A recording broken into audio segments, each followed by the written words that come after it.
Good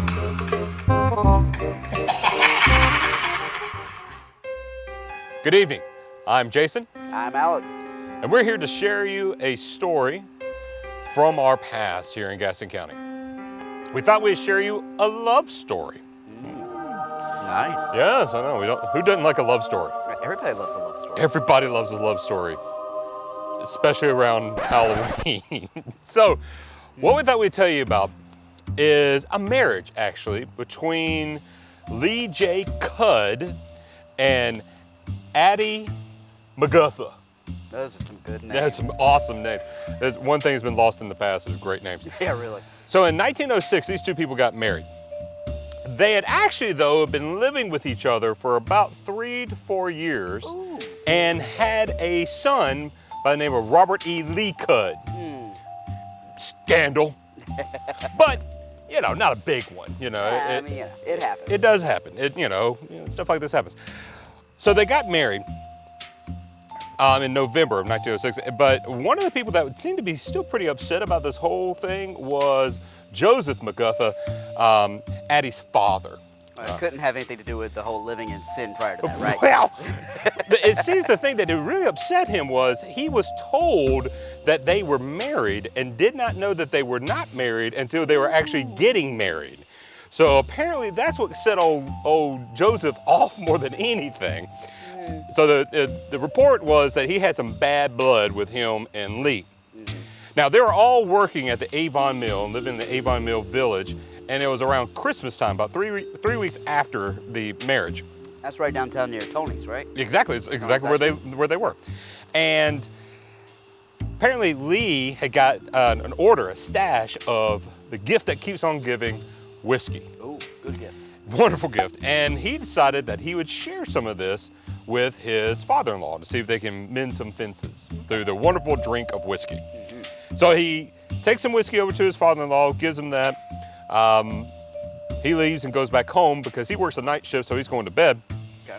And he's been drinking. And he's been drinking because, you know, you don't get whiskey and not drink it. You know, whiskey should not sit around. No. And that's the same truth for Joseph, because apparently he started drinking that whiskey once he got it from his son-in-law. Oh dear. Now, whiskey being whiskey, it can bring out the best of us, it can bring out the worst of us. And in this particular case, it was doing the latter. And as he began to drink, Joseph became more aggravated and decided that he would go confront his son-in-law with his aggravation. Oh dear. So he grabbed his shotgun.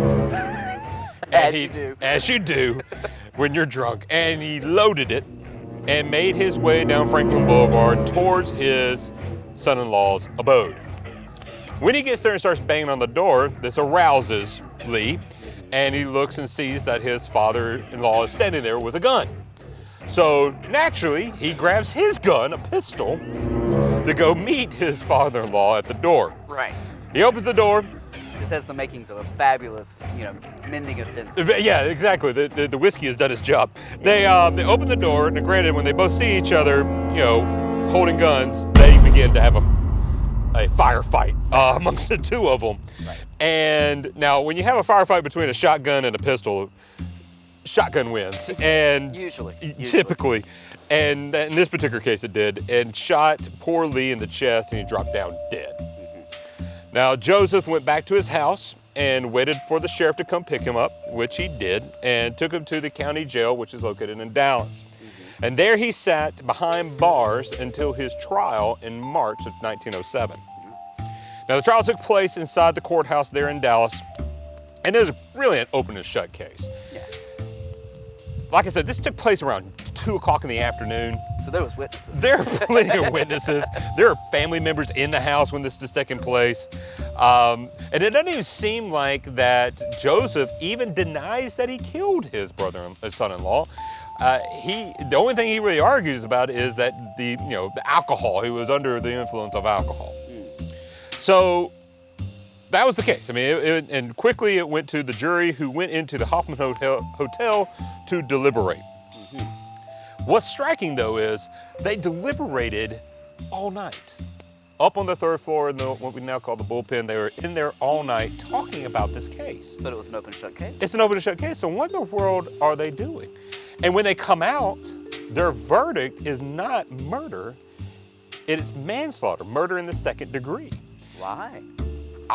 We don't really know. Instead of getting life imprisonment or even the death penalty, he gets 7 years. So that was one of the questions, like, how in the world did this guy get off with shooting his son-in-law in broad daylight?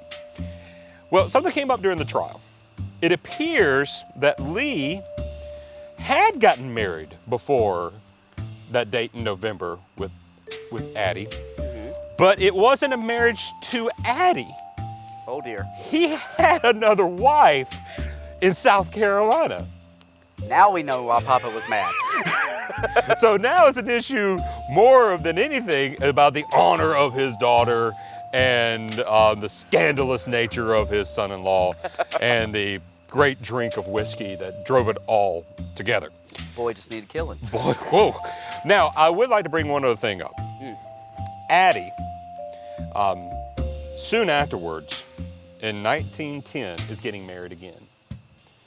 Apparently, she had fallen into the burly arms of John Walker Pinion, the local blacksmith, to console her sorrows after the murder of her first husband. Fair. And by 1910, they were getting married up in Concord. What's fascinating is, listed in the census of 1910 is John Walker Pinion, his new wife, Addie Matilda McGutha Cudd Pinion. Good Lord, she gets all the names. Best name ever. And Robert E. Lee Cudd is there. He's 7 years old.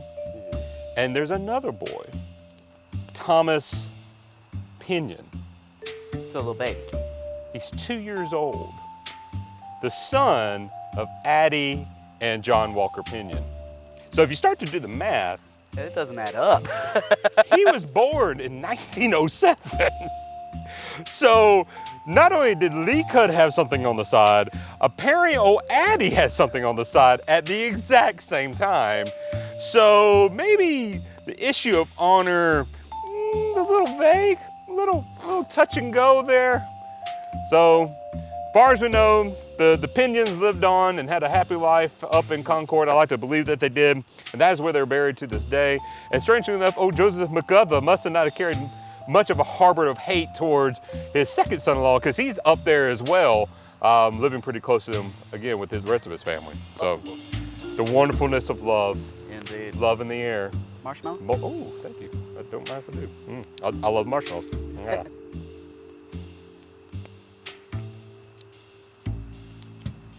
I think that's it. Oh, we actually started. Is that it? Oh, that's official. We're rolling on both. How do we start this thing? How do we start this thing? What are we supposed to say?